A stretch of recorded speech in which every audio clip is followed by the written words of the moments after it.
karamar hukumar Cancaga ta jihar Niger sun kai wa kakakin majalisar dokoki ta jihar Niger wato Honorable Ahmad Marafa ziyara a gidansa da ke Minna. Irin kungiyoyi sun je dan su yi ƙara yin godiya akan samar musu da wutar lantarki da shi wato kakakin majalisar yayi bayan kwashe kimanin shekara guda ba su da wutar.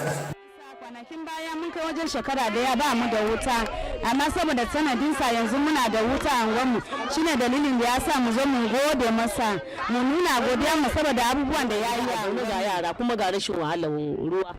Wuta dai mun samu mun gode, Allah ya kare gurin da kake nufi, Allah ya kai ka, Allah ya mana jagora. Yau jama'ar Sabon Gari Sayako community sun ziyarce shi kakakin majalisar jihar Niger wato Right Honorable Ahmad Marafa Guni domin su nuna farin cikin su da kuma goyon baya ga irin taimako da ya musu. A wannan abin sun kai kusan shekara ɗaya ba su da wuta a yankin su, amma Allah da ikonsa da suka zo suka same shi da matsalansu haka ya yi yunkura domin ya taimaka musu. Yau magana da muke haka mutanen Sabon Gari Sayako community sun samu wuta, suna moran wuta sanadiyar wannan bawan Allah wata shi Honorable Marafa Ahmad.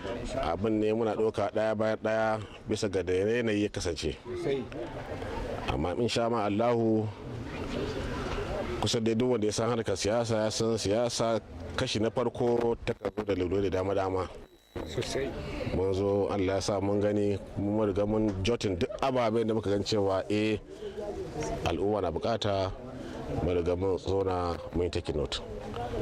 Allah ya dawo da mu lafiya to insha Allahu duk ababen da muka fuskanta da idan Allah za mu zona mu sai za mu magance su daya bayan daya. Babban abin da muke so gare ku shine ku taya mu da addu'a. Tantin iyaye ku kara taya mu da addu'a, ku kara taya mu da addu'a. In Allah ya kai mu ranar zabe ba ruwanku da kowane jam'iyya ila APC daga sama har ƙasa, daga sama har ƙasa.